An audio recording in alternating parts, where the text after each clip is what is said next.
Everybody's at risk. The internet is borderless, cybersphere is borderless, and the deep and dark web is borderless. Your solution to a problem is only as good as the data that you put into it. And the value of that data will dictate whether your results are enforceable. And we collect every day approximately 10 million intelligence items. We can't just be shoving that in the face of our customers. We need to be making sure that the insights and the intel that we're providing for them is actually relevant not only for their industry, but to their unique organization, their unique attack surface, their unique business needs. Designed our new attack surface management module.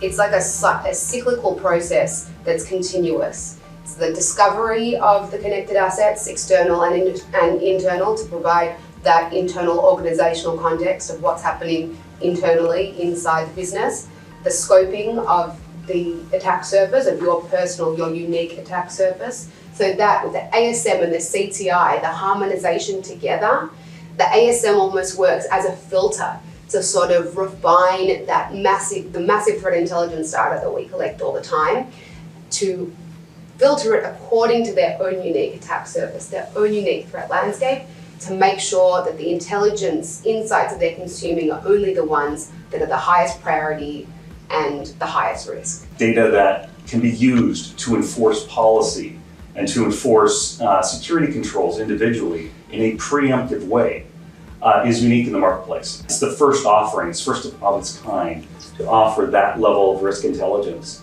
Two of the main components that Gartner's identified that are critical for the evolution of attack surface management solutions is the integration of threat intelligence, contextual threat intelligence, and also with vulnerability assessment and vulnerability prioritization.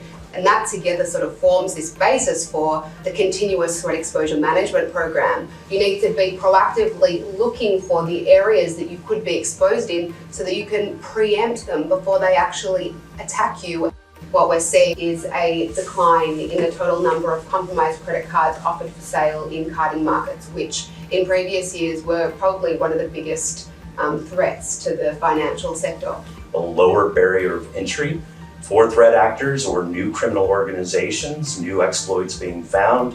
People are selling not only the services around them, but even the know-how and the knowledge. And you see threat actors that are posting almost like consulting services in these underground markets to help people get in for this type of activity. The past few months, we've seen a massive public discourse around AI generative tools like ChatGPT, and while it's not going to replace humans as part of the attack process, it definitely is a force multiplier for cybercrime, allowing cybercriminals to optimize and accelerate their activities with the help of these new tools and processes, in addition to these as-a-service offerings and the new types of cybercrime that are emerging. I think that the more that the governments around the world begin to regulate cybersecurity policies, require certain practices, I think that will help to facilitate a cybersecure world.